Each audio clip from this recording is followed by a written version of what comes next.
Boa noite, Francisco. Seja bem-vindo. Vamos começar daqui a pouco. Vera já deve estar entrando.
Boa noite, Vera. Aí. Tudo bom? Pronto, tá me ouvindo tudo, Pedro. E você? Tudo Tá bem? ótimo o áudio, tudo tranquilo. Ai, que bom. Olha, muito obrigada por aquele artigo. Foi ótimo, viu? Que O bom. da hipertensão não, aneurisma da artéria pulmonar, né? Muito Sim, raro aquilo, né? sim. Eu também terminei a consulta, falei, gente, deixa eu rever isso, porque Ah, que bom. E ela ficou bem mais tranquila. Depois ligou, me agradeceu. Muito obrigada, tá? nada. Como é que. Ah, tá aqui, o share screen, né? Na hora que puder começar, você me fala. Mas eu vou Sim. dizer para você, foi uma maratona, eu consegui colocar em 40 minutos. Jesus! Muita coisa, meu Deus do céu. Eu tentei condensar dentro do possível, tá? Então vamos ver. Sim, não, mas vai ser ótimo, fique tranquilo. Se Ah, se passar um Deus pouquinho, não quiser. tem problema. Pois é, eu saí cortando, porque realmente estava dando 1 hora e tanto, aí eu fui cortando, cortando, cortando, e agora está dando 40, 45, 40, 45. Porque a gente fala, né? Não são tantos diapositivos assim, mas eu tenho que falar. E aí acaba demorando mais. Sim.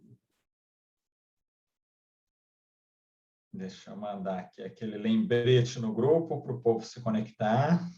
É. Esse grupo é só daqui do Rio, Pedro? Então, eu mandei também para o pessoal do Nacional, porque a Tá. gente está com um grupo que está organizando o congresso, que vai ser agora em novembro, né? Aham. E aí eu divulguei no grupo que tem as lideranças também. Tá ótimo.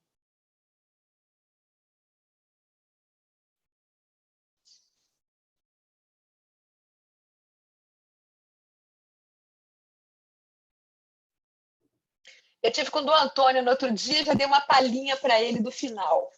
Não, eu mandei para ele, ele já rapidamente, excelente palestrante, me mandou.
Braulio está entrando. Tem que ficar de olho aqui para admitir as pessoas.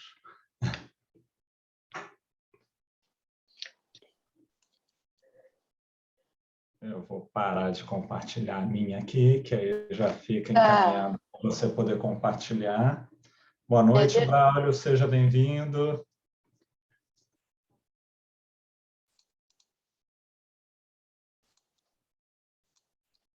mas eu não estou conseguindo compartilhar. Ah, depois você fecha e eu compartilho, né? Peraí.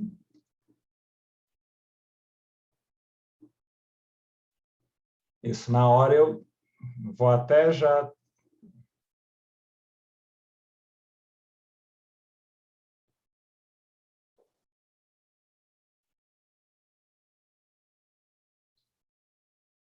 Então, boa noite a todos, sejam bem-vindos a mais um encontro da Associação de Médicos Católicos. Hoje vamos ter a alegria de ter conosco a doutora Vera Toches, que é nefrologista, especialista em estudos sindônicos pelo Pontifício Ateneu Regina Apostolorum. E que vai falar para nós hoje sobre a autópsia do homem do sudário. Antes de iniciar essa reunião, convido a todos a fazermos a nossa oração inicial. Estamos reunidos em nome de um Deus que é Pai, Filho e Espírito Santo. Amém. Peçamos a assistência do Espírito Santo, que possa abrir nossos ouvidos e nossos corações na noite de hoje. Vinde, Espírito Santo, enchei os corações dos vossos fiéis e acendei neles o fogo do vosso amor. Enviai o vosso Espírito e tudo será criado, e renovareis a face da terra. Oremos. Ó Deus, que instruíste os corações dos vossos fiéis com a luz do Espírito Santo, fazei que apreciemos retamente todas as coisas, segundo o mesmo Espírito, e gozemos sempre da sua consolação. Por Cristo, Senhor nosso. Amém. Vera, muito obrigado pela sua disponibilidade de estar aqui conosco nessa noite. Vera, além de todo esse currículo que ela tem, é uma grande amiga. Tenho certeza que vai ser uma noite muito proveitosa para todos nós. Vera vai fazer uma apresentação e, ao final, teremos espaço para perguntas e debates. Com a palavra, Vera. Olha, primeiro eu queria agradecer, Pedro, o convite. Foi assim para mim uma alegria falar do Santo Sudário. Para mim, assim, é um presente. Agradeço a presença de todos também. Como eu falei para o Pedro, eu tive que condensar assim para poder encaixar, pelo menos assim, o mais importante nesse período aí de 40 minutos. E o que ficar faltando, de repente, vocês perguntam no final e vamos lá, tá? Então, a autópsia do homem do sudário. O sudário, a palavra sudário significa lençol fúnebre.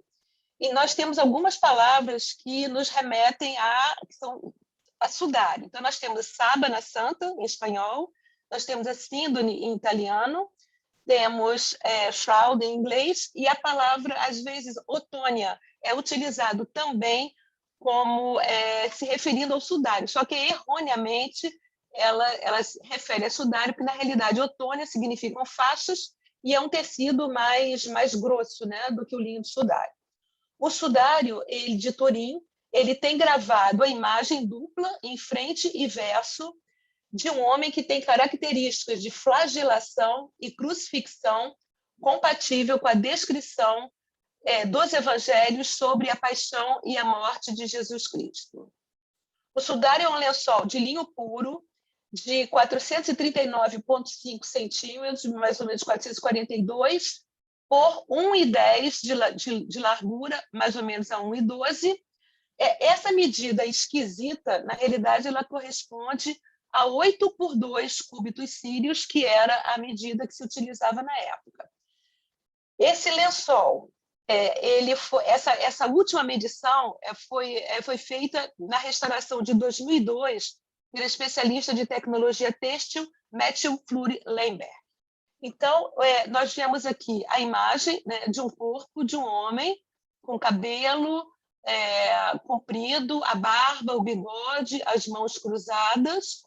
Nós temos aqui a parte das costas também do sudário. E o que a gente observa por essa figura é que ele foi envolvido dessa forma aqui, tá? Colocado numa superfície, o lençol é único e ele envolveu o corpo, então, dessa forma.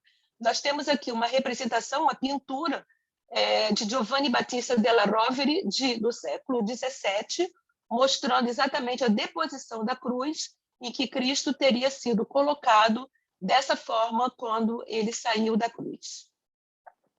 Então, quando a gente olha para o sudário, o que a gente vê? Então, a gente vê essa figura, né, masculina, em frente e verso, mas o que chama atenção no primeiro momento são essas 8 queimaduras que nós vemos aqui, né? E essas 8 queimaduras, elas foram ocasionadas pelo incêndio na Capela de Chambéry, em 1532. O sudário estava dobrado. O sudário, na realidade, ele se mantinha sempre dobrado, numa forma tetradíplo, que eu vou mostrar um bocadinho mais ali para frente, e com a face sempre voltada para cima. Então, ele estava guardado dentro de uma urna de prata. ocorreu o incêndio em 1532, na Capela de Chambéry, e ele queimou simetricamente o sudário. Então, além dessas 8 marcas de incêndio que nós vemos aqui, nós vemos outras marcas, que são essas 4 marcas daqui, que são as marcas que a gente chama em L, que é esse L aqui, é o L invertido, e que ele está muito bem representado num documento chamado Manuscrito Prey, que está na Biblioteca de Budapeste, em que nós vemos aqui uma representação na parte de cima da preparação do corpo, inclusive com a presença dos aromas, e na parte de baixo, o anjo segurando o lençol e mostrando para as mulheres que era apenas o lençol que estava ali nas mãos dele, e aqui ressaltado essa figura em L que eu coloquei em aumento maior. E o que chama a atenção também é esse tipo de desenho que eles fizeram, mimetizando o tecido do sudário, que é um tecido que ele foi tecido numa característica de espinha de peixe. Além daquelas marcas todas de incêndio, nós observamos essas outras marcas aqui, que são marcas de água, que foram identificadas também por microscopia e analisadas, então é verdadeiramente de água, e provavelmente foi quando eles tentaram apagar o incêndio de 1532. Chama atenção também a simetria, não só da água, mas também das marcas de incêndio que nós vimos, porque ele estava dobrado dessa forma daqui, que a gente chama de tetradiplon. Então, nós temos o lençol aqui, ele é dobrado ao meio, novamente dobrado ao meio e novamente dobrado ao meio, quer dizer, quatro vezes dobrado ao meio, de forma que a face fique sempre voltada para cima. Por isso que houve a simetria não só das marcas de incêndio, mas também das manchas de água. Então, além das manchas de incêndio, além da água, nós observamos várias manchas de sangue ao longo do sudário. O sudário, ele tem essa aqui a imagem, que a gente chama de imagem positiva, mas é uma imagem em espelho. Então, em sendo uma imagem em espelho, o lado é contrário. Então, essa chama a atenção das manchas de sangue na cabeça, aqui do lado direito, que a gente vê aqui, ó, a mancha de sangue, os braços cruzados, também a presença de sangue, a presença de sangue aqui nos pés, na região frontal, e na imagem dorsal, nós observamos aqui na cabeça, olha, na cintura, aqui o sangue presente, ao longo de todo o corpo, existem essas marcas que parecem ter sido não só da flagelação, mas existe um gotejar difuso sobre o lençol, sobre o sangue sudário. Então, nós vemos também aqui nas pernas e aqui o sangue presente. O que chama muita atenção no sangue do sudário é essa coloração vermelha, porque a gente sabe muito bem que o sangue, quando cai numa roupa, ele inicialmente fica vermelho, depois, logo a seguir, ele passa para marrom e depois ele fica preto, né, ao longo do tempo. Se a gente não tira, é difícil para tirar o sangue realmente de uma roupa branca. Mas chama atenção o sangue do sudário, que até hoje ele se mantém nessa coloração vermelha, e ele foi provocado pela quantidade de bilirrubina que foi liberada pelo fígado, e isso acontece em casos de pessoas que são submetidas a estresse máximo. E foi exatamente o que aconteceu. Então, o sangue vertido, ele tinha uma quantidade muito grande de bilirrubina, foi detectado bilirrubina, albumina, várias proteínas no sangue, mas bilirrubina numa quantidade muito grande, que conferiu essa coloração vermelha do sangue sudário. Ele foi confeccionado num tear similar a esse tear daqui, isso é um exemplo, e ele tem essa característica de espinha de peixe, como a gente pode ver aqui, olha. Então, nós vemos aqui, ó, espinha de peixe, e da mesma forma aqui, e ele obedeceu à proibição Chatnez, que, segundo Deuteronômio 21:11, você não poderia ter mistura de linho e lã. Na realidade, não é linho e lã. Na realidade, você não poderia ter, nem no mesmo tecido, nem no mesmo tear, a mistura de material que viesse de animal ou de vegetal. E essa característica do tecido, dessa trama em Z, que a gente chama, ele foi tecido dessa forma, em Z, que confere esse aspecto de espinha de peixe, porque você torcendo dessa forma, você propiciava para que aquele tecido ele tivesse uma resistência suficiente para aquilo que ele fosse proposto. Então, nós vemos citados a palavra pista na Mishnah, que equivale a linho, e também na Mishnah nós vemos citado a palavra peluzim ou induim, que significa linho de alto valor. Segundo a professora de arqueologia judaica, Alda Grossi, ela diz que o sudário é um linho de altíssimo valor e que, por todos os estudos, parece que esse sudário ele foi... O que acontece? José de Arimateia foi pedir o corpo de Cristo a Pilatos. E aí, quando ele voltou para pegar o corpo, já era praticamente que início da Parasceve, o início do sábado, e aí o corpo tinha que ser retirado. Então, se a gente pensar que essa trama é uma trama extremamente difícil para ser feito, demora para ser feito, ele tem um alto valor, como que eles iam achar, quer dizer, ele e o José e o Nicodemos, eles iam achar um lençol para envolver o corpo de Cristo num lençol desse tipo. Então, o que parece, pelos estudos mais recentes, é que, enquanto José de Arimateia foi pedir o corpo a Pilatos, Nicodemos, que também era membro do Sinédrio, ele passou no templo e ele pegou o lençol, porque esse lençol ele está reportado que ele faz parte das cerimônias do Yom Kippur. Então, parece que Nicodemos pegou esse lençol, que fazia parte desse ritual do Yom Kippur, e levou, então, para José de Arimateia, para que pudessem ambos... Inclusive, ele levou os aromas, né? Então, parece que ambos participaram dessa forma. Os estudos do Santo Sudário, eles começam em 1898, e como é que ele começou? Na realidade, Vitório Emanuel III, ele tinha casado com Helena de Montenegro em 1896, mas em 1898 havia alguma festa de alguns centenários. Por exemplo, 400 anos do Duomo de Turim, 500 anos do Concílio de Turim e 300 anos da Confraria do Santo Sudário. Então, o que ele pensou? Poxa, vou postergar a festa do meu casamento para 1898 para fazer uma grande festa, fazendo todas as comemorações juntos. Estava começando o início das primeiras máquinas fotográficas naquele ano. E aí, o que ele fez? Ele criou uma comissão para saber, então, quem teria condições de fazer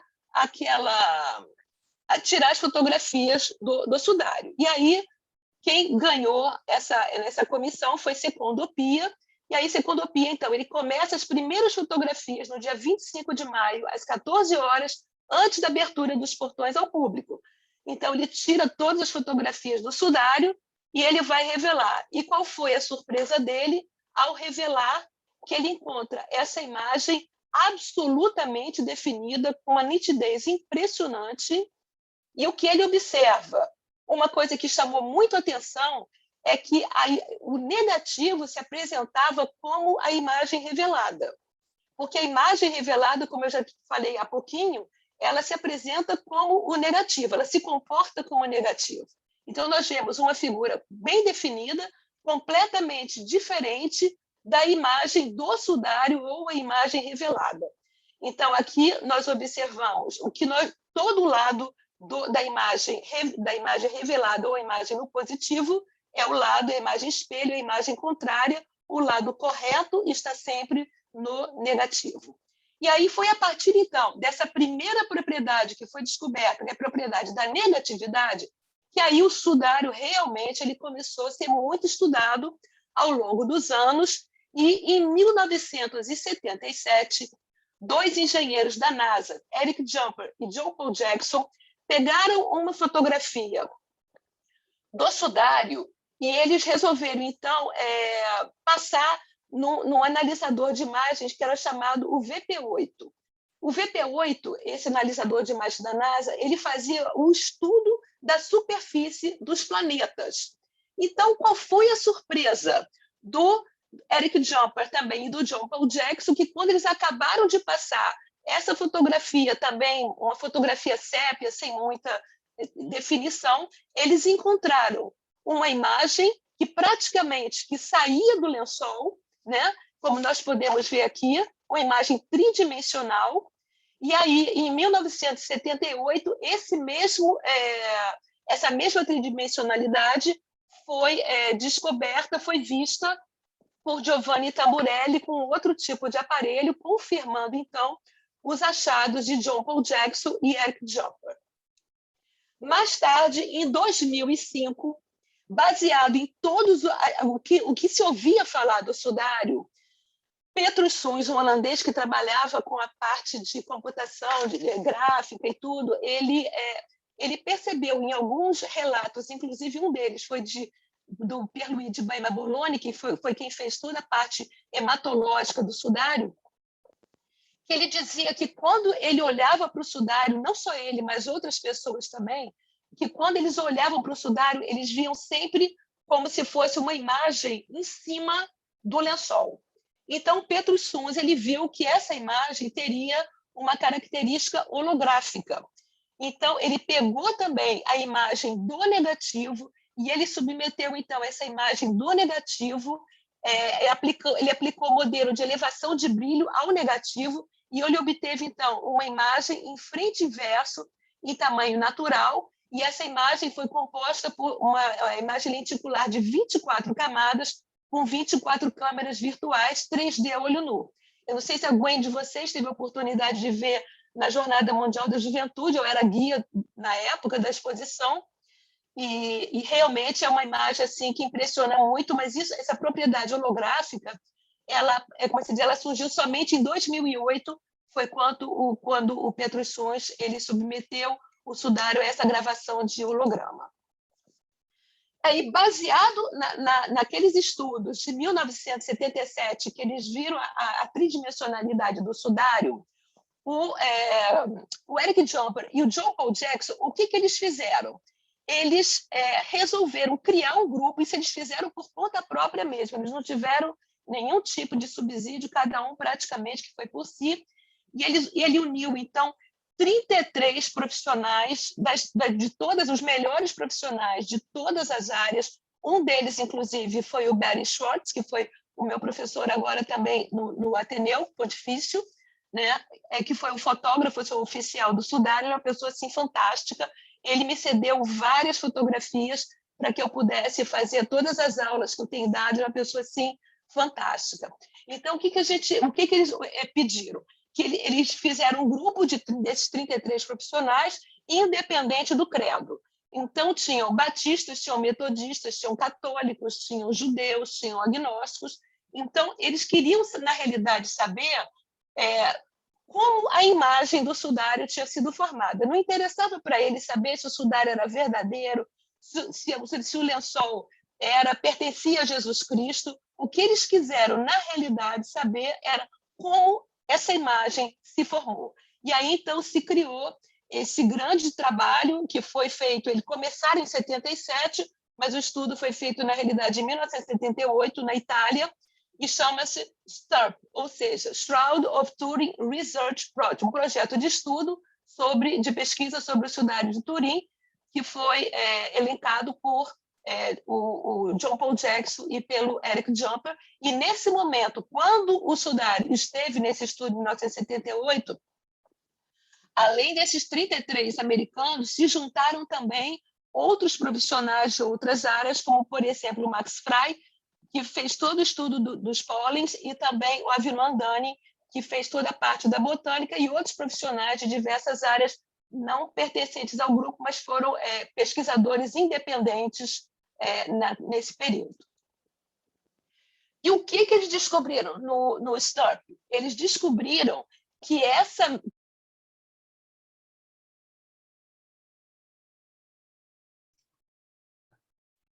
Vera, eu te mutei sem querer. Abre o som, por favor. Foi autorizar alguém a entrar. Peraí. Tá? Foi. Tá agora? Voltou. Tá, tá bom. Bom, então, eles observaram que algumas fibras somente do linho eram afetadas pela imagem. Então, nós temos aqui, essa aqui é uma parte do linho, e aqui é correspondente à região da ponta do nariz. Então, nós podemos ver aqui, olha, que somente essas fibras aqui, desse pedacinho aqui, que foram comprometidas. E além dessas fibras, poucas fibras do linho, numa camada muito superficial, de 20 micras, terem sido comprometidas, cada fibra do sudário era comprometida, por sua vez, numa profundidade de 0,2 micras. Nós temos aqui a fibrila dessa imagem daqui, dessa imagem da ponta do nariz, mostrando, então, esse fenômeno que é o chamado fenômeno da dupla superficialidade da imagem do sudário. Essa imagem ela se formou pela desidratação e pela oxidação da celulose de algumas fibras do linho, como eu já falei, esse fenômeno de dupla superficialidade, e a gente vê que tem áreas mais escuras e áreas mais claras. Ela é quanto mais escura, quanto mais próximo do lençol o corpo se encontra. Os estudos tanatológicos do sudário mostraram que é um corpo masculino, né, como eu já falei, com barba, bigode, com uma altura aproximada de 175, mais ou menos 2, com uma idade aproximadamente entre 30 e 40 anos e do tipo caucásico mediterrâneo. E aí eles resolveram fazer uma análise do índice que eles chamam de índice tíbio-femoral, para poder realmente dizer, não, ele realmente é da raça semítica. Então, eles viram que os franceses eles têm esse índice tíbio-femoral de 82,48, não vou citar todos. Os alemães, por exemplo, 80,43, os espanhóis, 82,13, os egípcios, 82,47, e os da raça semítica, 83,66. E o que foi encontrado nesse homem do sudário? Na imagem frontal, a relação tíbio-femoral foi de 83,9, na imagem dorsal, 83,7, com uma média de 83,8, extremamente similar aqui à raça semítica de 83,66, podendo, então, dizer que esse homem do sudário é um homem da raça semítica.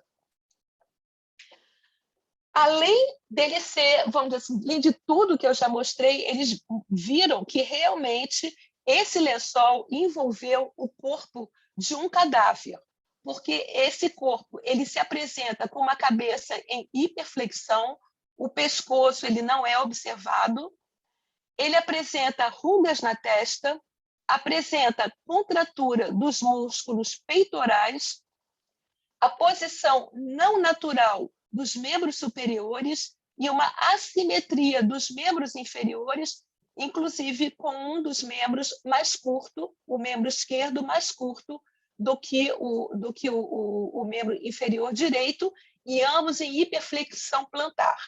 Mas o que chama a atenção desse lençol que envolveu um cadáver é que ele não apresenta sinais de putrefação.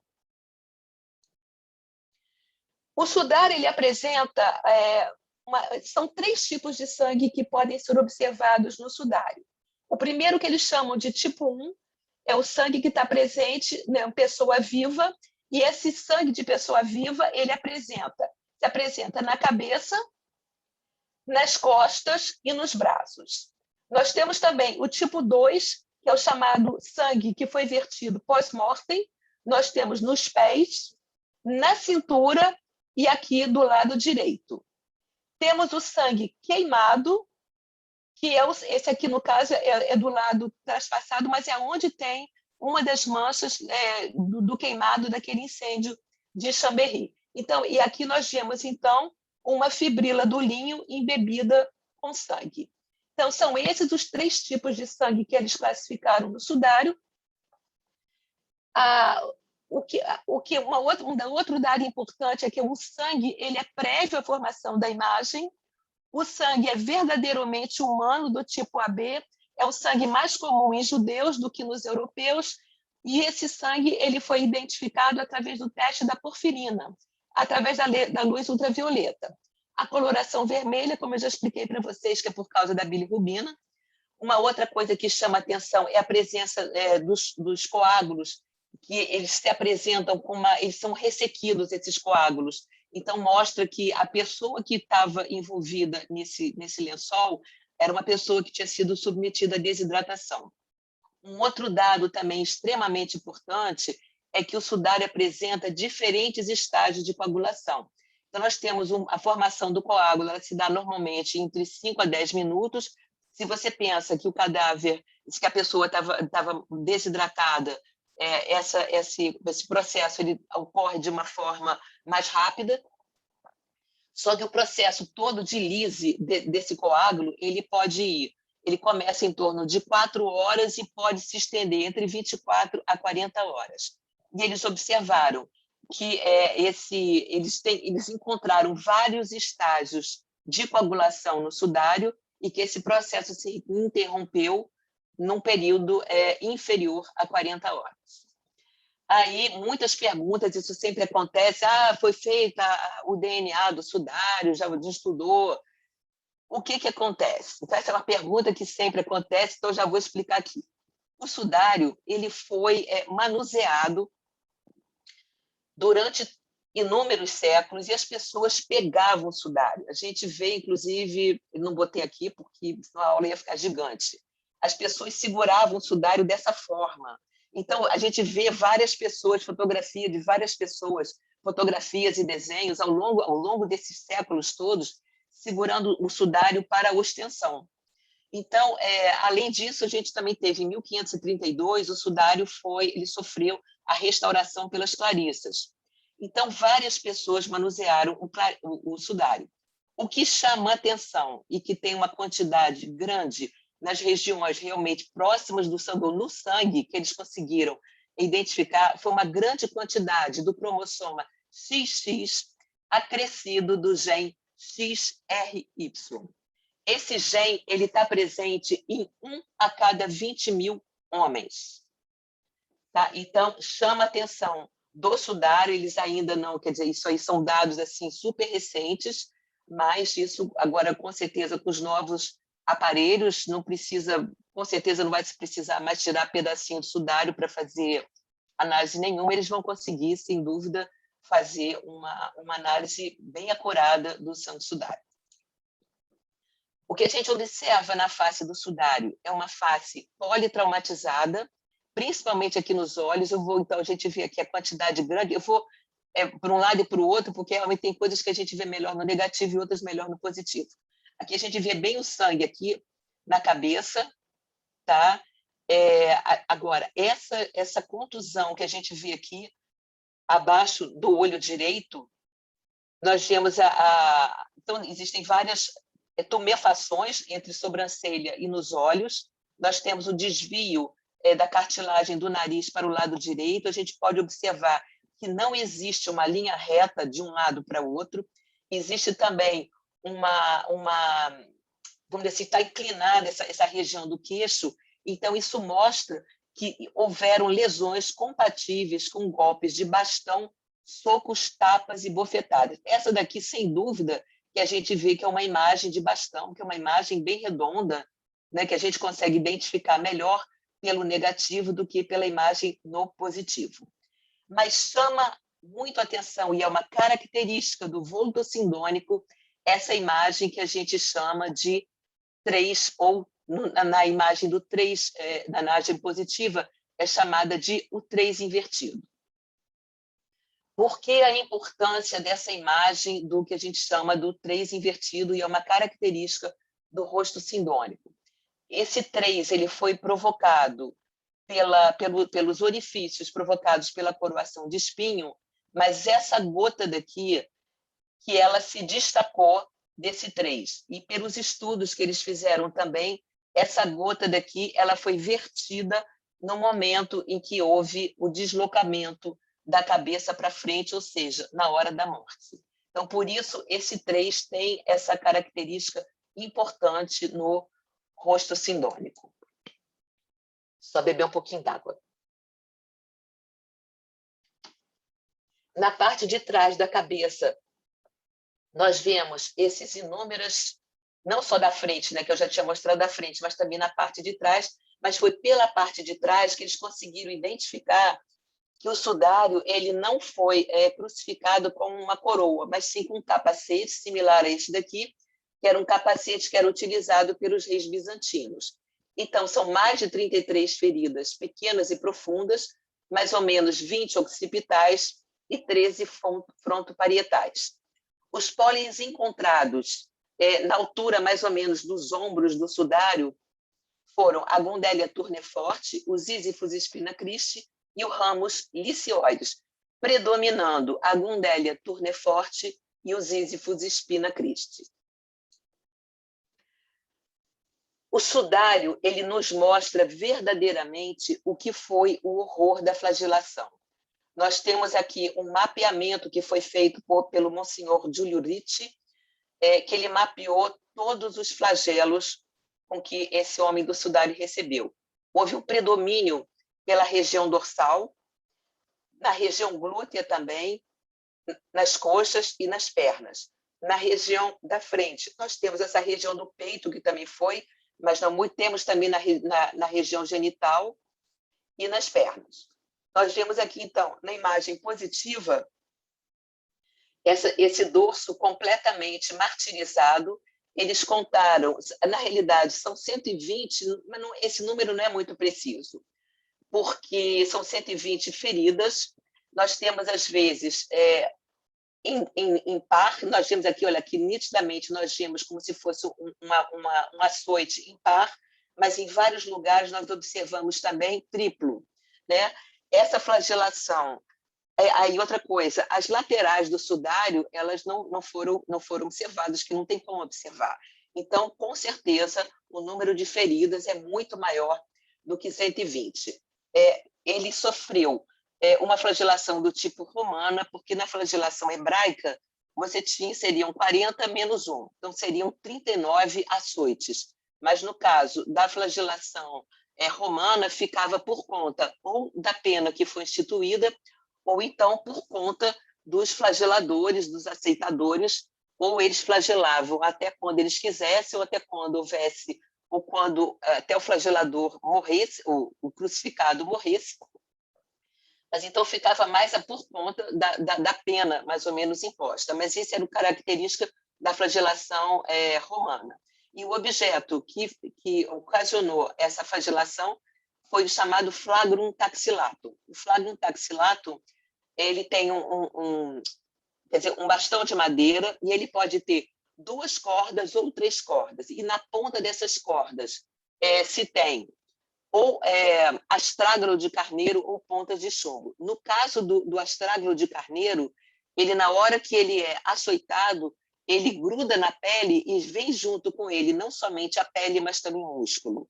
Então, pelo estado, né, do corpo do sudário, se vê que ele foi flagelado, com certeza, não só com pareamento de 2, mas também com 3 cordas e também com esse açoite de astrágalo de carneiro.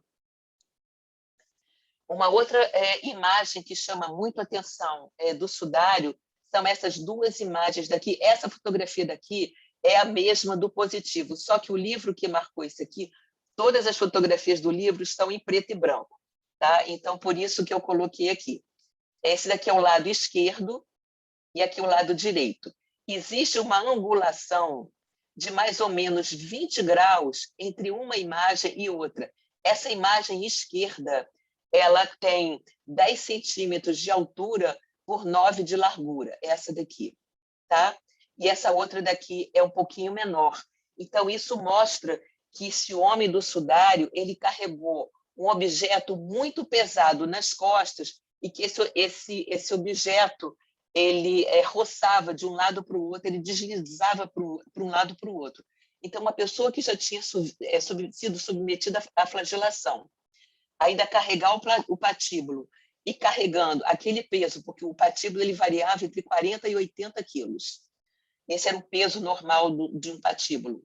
Carregando aquilo, então, houve esse roçar e essa grande chaga que tem no sudário dos dois lados. Hoje é dia de Padre Pio. E quem apresentou também esse estigma que foi visto, quer dizer, João Paulo II soube do estigma antes do Padre Pio falecer. Mas foi o único que soube, mas, na realidade, isso foi somente propagado após a morte de Padre Pio, que foram encontradas as suas vestes, e o padre que tomava conta dele revelou, então, que ele tinha essa imagem, esse estigma, que era o mesmo estigma do deslizamento do patíbulo que Cristo também apresentou. Esse homem do sudário, ele sofreu a crucifixão, como nós podemos ver aqui nas mãos, essa grande chaga da mão, essa chaga do punho, que a gente vê esse grande coágulo. Nós vemos também esses coágulos daqui nos braços. Essa daqui é a mão esquerda sobre a mão direita. Tá? E aqui nós vemos, então, a transfixão do prego. Os estudos de Pierre Barbet, isso em 1940, ele dizia que o sudário, ele foi a primeira pessoa que disse que o sudário não foi, Cristo não foi, que Cristo não foi pregado pelas mãos, e sim pelo punho, porque a mão ela não suporta mais, ela só suporta entre 30 e 40 quilos, não mais de 40 quilos. Então, provavelmente, o prego teria entrado nesse espaço que é chamado de espaço de Destot. Só que os estudos recentes estão mostrando que, na realidade, houve um estiramento, olha aqui, do músculo flexor do polegar, havendo, então, a lesão do nervo ulnar, porque o Pierre Barbet ele dizia que pela transfixão, na altura desse espaço de Destot, haveria a contração, a transfixão do nervo mediano e a contração do polegar, e é isso que a gente observa aqui. A gente só vê 4 dedos da mão esquerda e 4 dedos da mão direita. Então, Pierre Barbet atrelou isso à lesão do nervo mediano. Mas os estudos recentes têm algumas pessoas que estão dizendo que, na realidade, houve lesão do nervo ulnar. Isso ainda não está provado, isso também é super recente. Eu só estou colocando aqui que mais tarde a gente pode ver. Mas o sudário, o importante é o seguinte, ou lesão do nervo mediano ou lesão do nervo ulnar, o fato é que as mãos do sudário apresentam somente 4 dedos da mão esquerda e 4 dedos da mão direita. Isso aqui eu queria que vocês prestassem atenção. No sepultamento judaico, quando eles sepultavam o judeu, os braços ficavam ao longo do corpo ou cruzados na pelve, com a mão direita sobre a mão esquerda.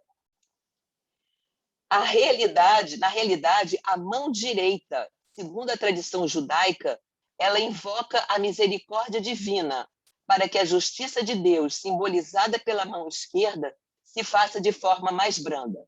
Só que no sudário a gente observa exatamente o contrário, como a mão esquerda sobre a mão direita, como se as pessoas encarregadas do seu enterro soubessem que ele não precisava pedir misericórdia, porque ele era perfeitamente correto e justo. O estudo dos fluxos de sangue dos braços do sudário, eles mostram que este homem do sudário ele se movimentou inúmeras vezes para poder respirar, e que ele se movimentou mais ou menos em torno de 30 centímetros. Os braços apresentam um alongamento de 22,8 centímetros, e eles observaram também em estudos recentes um espaçamento de mais ou menos em torno de 4 centímetros do húmero direito para o ombro direito.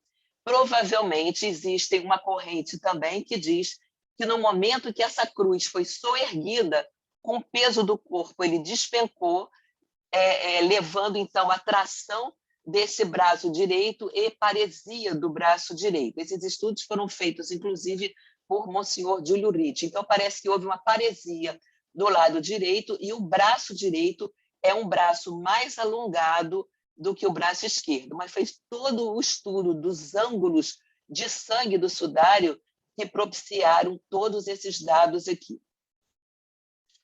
Os membros inferiores, nós podemos ver também bem marcados no sudário, que é a imagem frontal, com essa grande chaga no pé.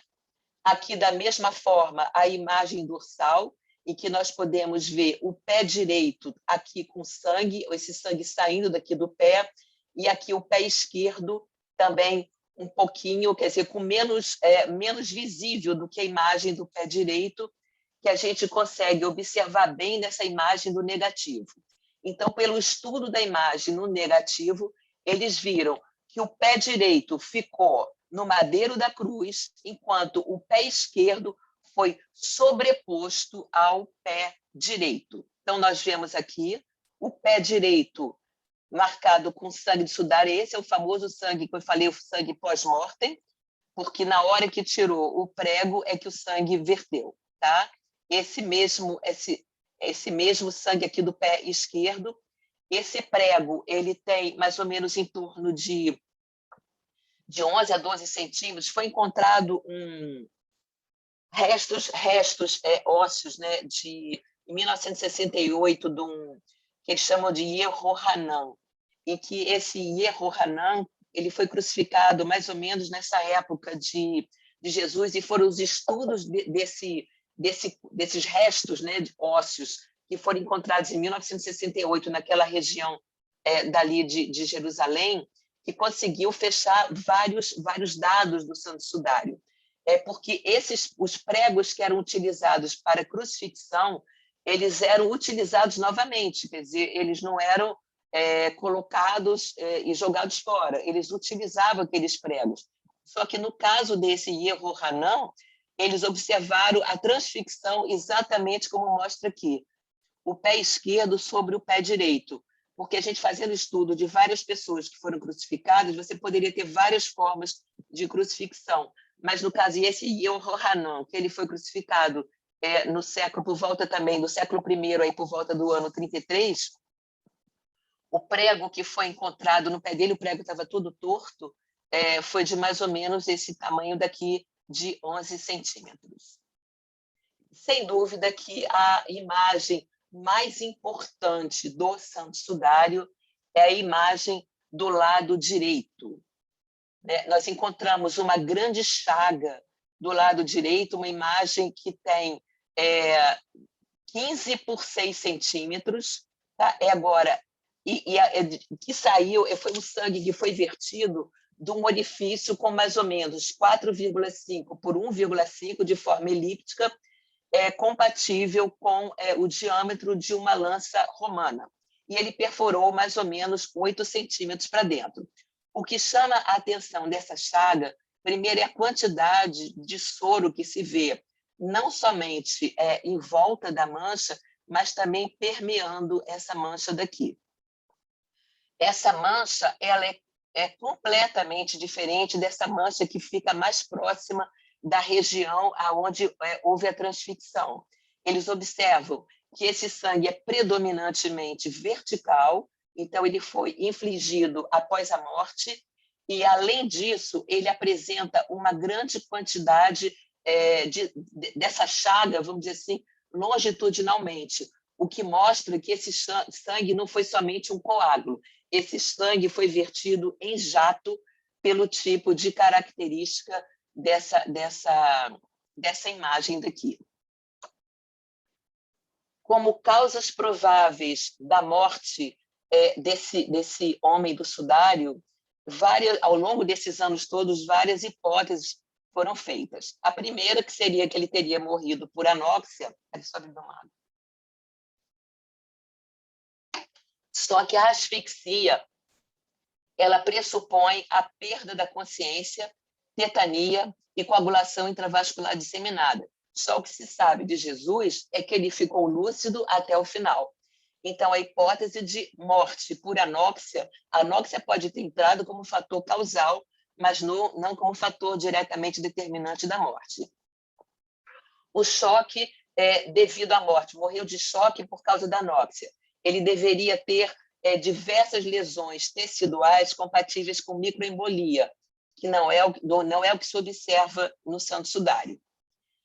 As hipóteses mais comuns, as mais que se falam, quer dizer, que sempre se falou, foi o infarto, que eu, particularmente, nunca consegui entender o infarto, até que eu li um livro em 2015, que foi o livro do Bruno Barberis.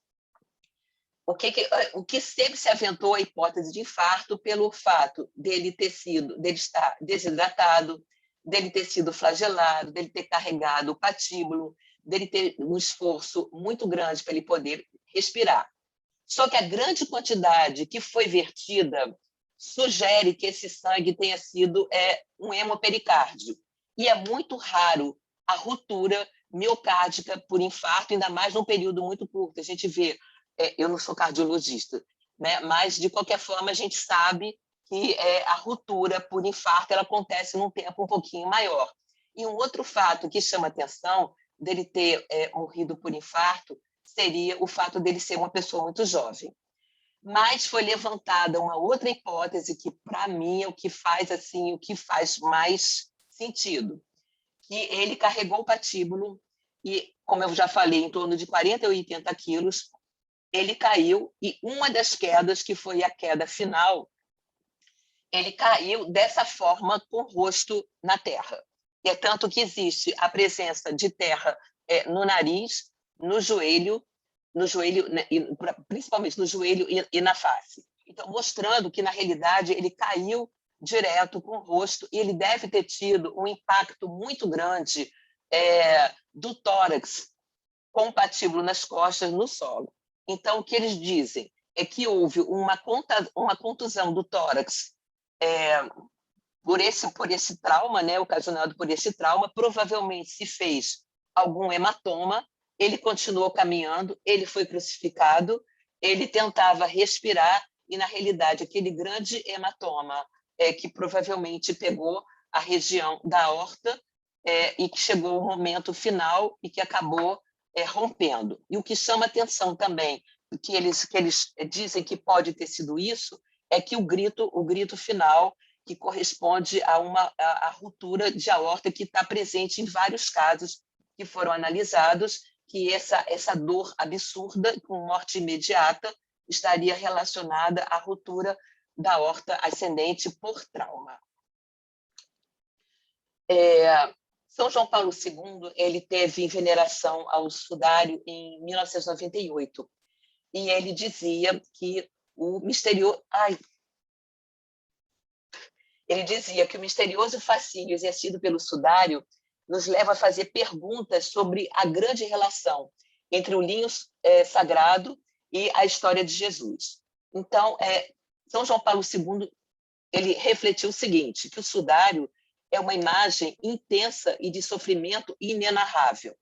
É uma provocação à inteligência, ele é o espelho do Evangelho, ele reflete o sofrimento humano causado pelo próprio homem. Ele nos convida à descoberta da causa da morte redentora de Jesus. É uma imagem de impotência diante da morte e a imagem do silêncio. Então, ele conclui que o sudário tem uma relação muito profunda com o que está descrito nos evangelhos. E foi a partir dessas reflexões dos evangelhos e do Santo Sudário que Bruno Barberis e um grupo grande resolveu fazer, então, um estudo estatístico sobre o crucificado envolvido no lençol. Então, o que ele mostra? Que o crucificado foi envolvido no lençol. Só que isso é uma coisa muito rara. Por que motivo que isso é raro? Isso ele colocou em 1 para 100. Porque, no caso, ele foi crucificado por blasfêmia. Blasfêmia era um crime que as pessoas eram crucificadas, eram jogadas em vala, ou então eles eram deixados para serem comidos pelos animais ou então pelas aves. Então, o envolvimento no lençol significava que havia um respeito pela pessoa que tinha morrido. Então, se ele tinha sido crucificado, ainda mais por blasfêmia, era um crime inafiançável e realmente era um crime muito grande e que não era permitido o envolvimento com lençol. Então, um crime por blasfêmia, crucificado, envolvido por lençol, isso é extremamente raro, então ele classificou como 1/100. Um crucificado na história que tenha recebido um casco de espinhos, ele colocou como 1/500, porque também não existe outro. O transporte do patíbulo era realmente comum, porque os crucificados, normalmente, eles levavam transportavam o patíbulo até o local onde eles seriam crucificados. Então, era uma coisa comum, ele colocou esse evento, então, em 1/2. Crucifixão feita com pregos, sim, 1/2, só que eles poderiam também ser crucificados com cordas e pregos, poderiam ser crucificados somente com corda, ou também só com prego. Então, era um evento comum, 1/2. Ferida do lado e a perna não fraturada. Isso era mais ou menos comum. Por quê? Eles normalmente quebravam as pernas, quebravam na altura embaixo do joelho, que era para que o crucificado perdesse o apoio e ele não conseguisse respirar mais. Só que quando eles chegaram perto de Jesus, Jesus já estava morto, então eles não quebraram a perna. Mas isso também podia acontecer com algum outro crucificado que acabava morrendo antes deles quebrarem a perna. Então, ele colocou esse evento em 1/10. Sepultura não definitiva. O que acontece? Acontecia normalmente os sepultamentos, nós tínhamos, na época, era comum do sepultamento judaico. Você tinha o sepultamento primário e você tinha o sepultamento secundário. O sepultamento primário é esse que a gente chamava, era característica do sepultamento pokrim, que era um sepultamento em que você envolvia um lençol, e, quer dizer, você usava os aromas, ele era sepultado envolvido no lençol, depois ele era colocado numa tumba, e no final de um ano, então, esses ossos eles eram retirados e eles eram colocados, então, numa caixa, e esse era o sepultamento secundário. Então, ele foi colocado numa sepultura não definitiva? Sim, foi. Agora, breve permanência em um lençol, não se conhece outro. Então, esse evento ele classificou em 1/500. A possibilidade desses 7 eventos simultâneos fica em 1/20 bilhões. Então, o cálculo feito permite concluir que é muito alta a probabilidade de um crucificado com essas características ser único e que, portanto, o homem do sudário deve ser realmente Jesus Cristo. E aí, frente ao exposto, o que Jesus nos diz? Põe o teu dedo aqui, olha as minhas mãos, estende a tua mão e coloca no meu lado. Não sejas incrédulo, mas crê. Muito obrigada. Se tiver alguma pergunta, estou à disposição.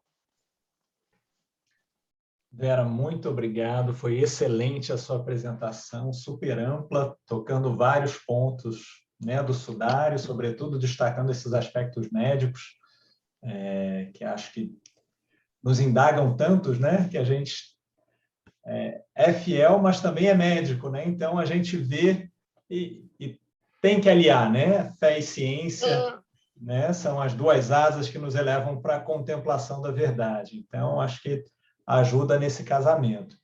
Acho que é uma pergunta, acho que você deixou justamente para os pontos das perguntas, que isso é sempre a questão da polêmica, né? Que são os estudos de datação, e que para nós são caros porque envolveu um brasileiro, médico católico do Rio de Janeiro, né, que foi o professor Carlos Chagas Filho, que era, à época, presidente da Academia Vaticana para a Ciência, que foi uma das pessoas responsáveis por conduzir os estudos de datação do sudário, e que a gente sabe que trouxeram bastante controvérsia no estudo desse lençol tão importante e que novas pesquisas vieram depois, né? Então, o que você pode falar para a gente sobre Pois é, isso aí é uma aula.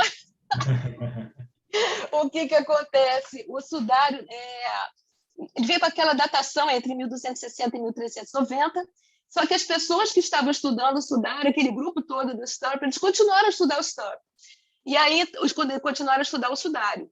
E aí, então, foi até esqueci o nome, o Raymond Rogers, que ele conseguiu ver que um dos materiais que tinha sido retirado do sudário, isso já anterior, foi em 1976, ele viu que havia uma mistura de linho, de corante, com aquele tecido do sudário. Então, eles viram que a parte que foi retirada para análise da datação do carbono 14 nada mais foi do que um pedaço daquele fragmento que foi sezido pelas Clarissas. Tá? Então tem esse primeiro trabalho saiu em 2005 na Thermoquímica Acta, foi do Raymond Rogers, e depois assim, inúmeros trabalhos mostraram realmente que o sudário, na realidade, houve o que eles chamam de uma conspiração pseudocientífica, porque, vamos dizer assim, eles marcaram com o grupo, aí eles demitiram aquele grupo que estava lá, aí escolheram outras pessoas, as pessoas que foram escolhidas para fazer a datação não eram pessoas que estavam acostumadas a fazer a retirada desse fragmento, tá?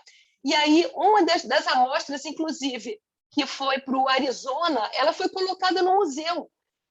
Então, foram 2 amostras que foram colocadas no museu. Quer dizer, se você vai fazer uma análise científica, você vai ter que usar uma grande parte do material. Então, eles viram que as amostras não foram analisadas. Esse trabalho saiu agora em 2019. Foi um trabalho também estatístico, feito pela Universidade da Catânia.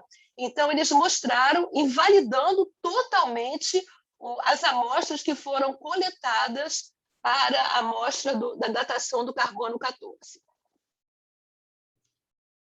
Obrigado, Vera. Gente, a palavra está aberta. Quem mais tem dúvidas, pode abrir o microfone, a câmera, para fazê-la ao vivo. Se quiser fazer pelo chat, eu posso ler aqui a pergunta para a Vera.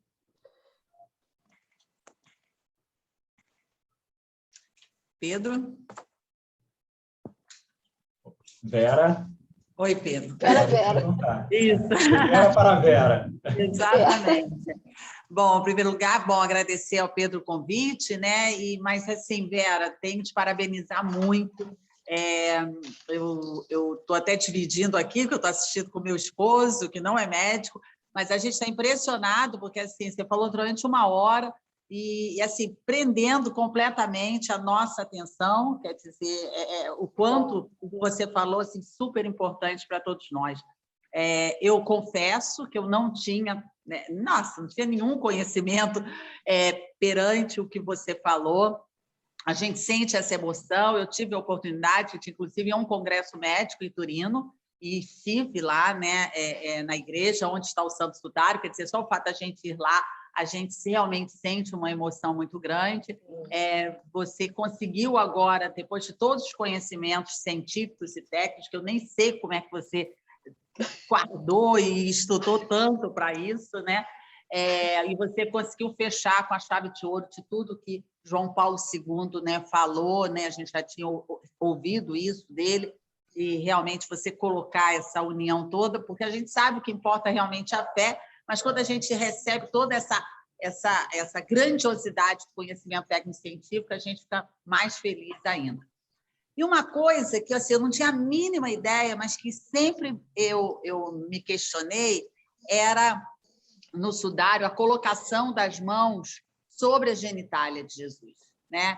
E era algo que eu sempre falava, não, isso aí parece algo, né? A gente sempre vai para aquele lado, não importa, é a fé, mas que aquilo era algo fantasioso, né? Como se realmente...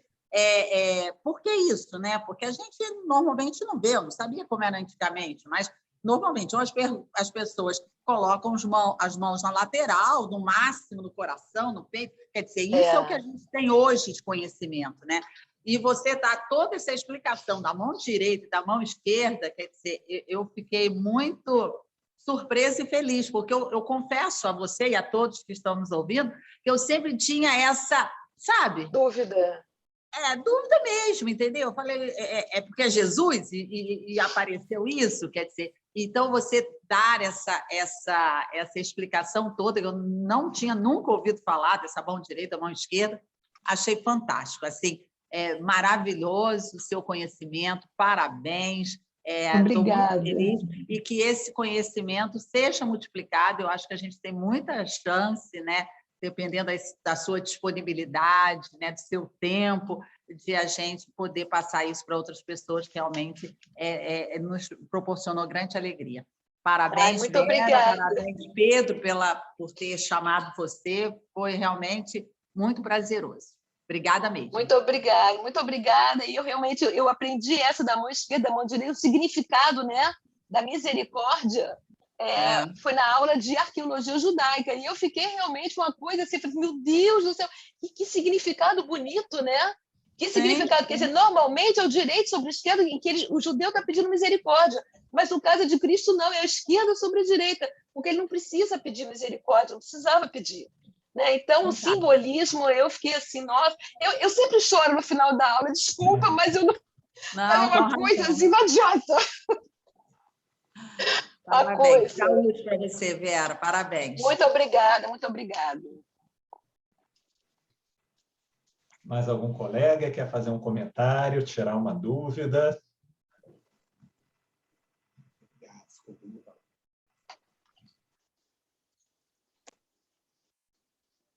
Desde já, então, vou agradecendo a presença de todos. Muito bom rever colegas aqui no grupo, né? Presença de ex-residentes aqui também, muito me alegra. André abriu a câmera, quer fazer algum comentário?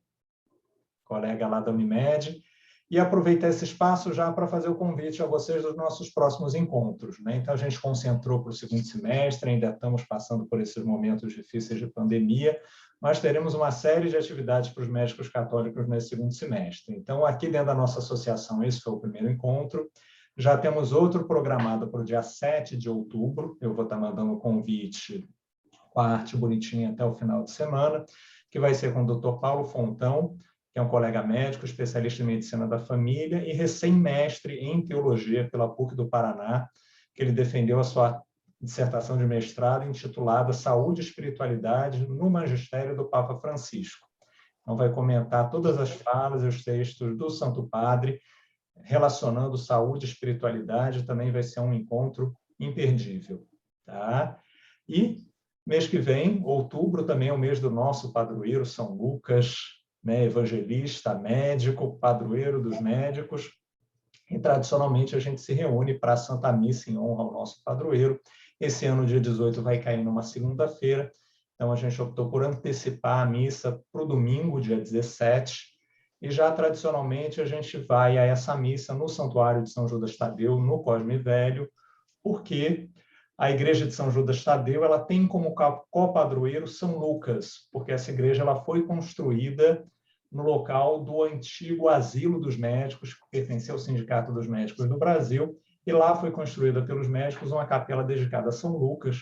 A imagem original dessa capela ainda é conservada dentro da igreja principal, foi uma imagem que foi importada da Europa, pela mãe de um colega médico, que doou, na época, o terreno para a construção desse asilo. Então, como no Rio a gente não tem nenhuma outra paróquia dedicada a São Lucas, a gente vai lá fazer memória do nosso padroeiro.